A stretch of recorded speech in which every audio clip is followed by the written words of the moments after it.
I love coincidences in my life, and I'm at the age now, you know, it just happens so often. You get such a surprise with things happening, and it really brings back the past. It's very special, I think, to keep things that you treasure. And when I came to Rotorua, I became a voluntary guide at the museum.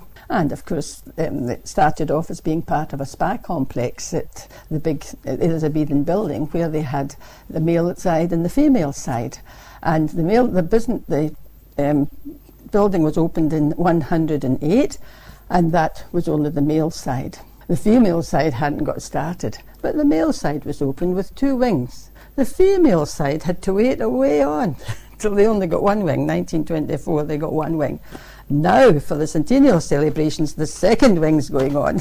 And I have to tell you this one, because Pukaki is going to be in there, and Pukaki is a great Maori leader, and we've got a lovely carving of him up in the Civic Centre of Rotorua District Council. And he's going to be the first person in there. He stands about 12 feet tall or more on his pedestal, and he went to America with other carvings from New Zealand in 1986 and was looked upon as being one of the best pieces of Polynesian carving that they'd ever seen. So Pukaki is coming back to grace the 2nd female wing. What's new? Anyway, that's okay. So I arrived there and was very astonished to see this little metronome in the case that they have there, the different instruments and the things they had away back in the early 1900s, which they used on patients. And I knew this metronome, what it was for. It was to change their direct current, which came from the mains, from hydroelectric power from the lakes, to change that into indirect current so that the faradic stimulus would work. And the metronome had little needles on its terminals, and those little needles would alternately, when the metronome was set up, go into the mercury that was in the little files below, and so tick-tock from side to side, make and break the current. Very clever.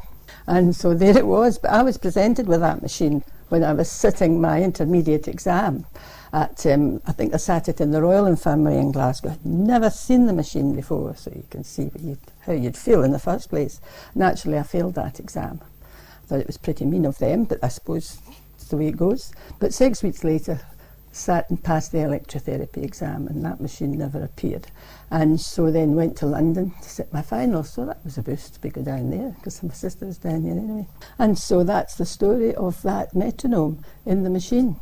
Very important, and unfortunately, when they closed the bathhouse down as a bathhouse in the 1960s, I think it closed completely as a bathhouse.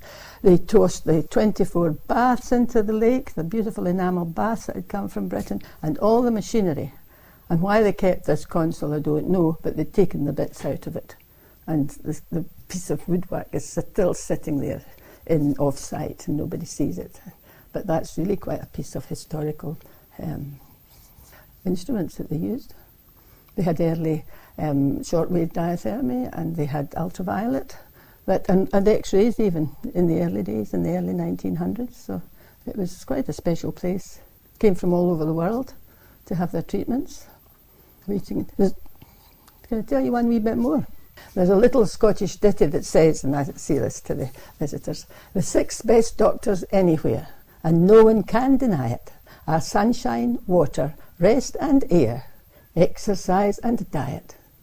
These 6 can do almost anything and cost you not 1 shilling, because they'll have spent a lot of money to come here, but they came for the good weather, and they did have good results, because they were there for at least 3 weeks, and good things happening to them.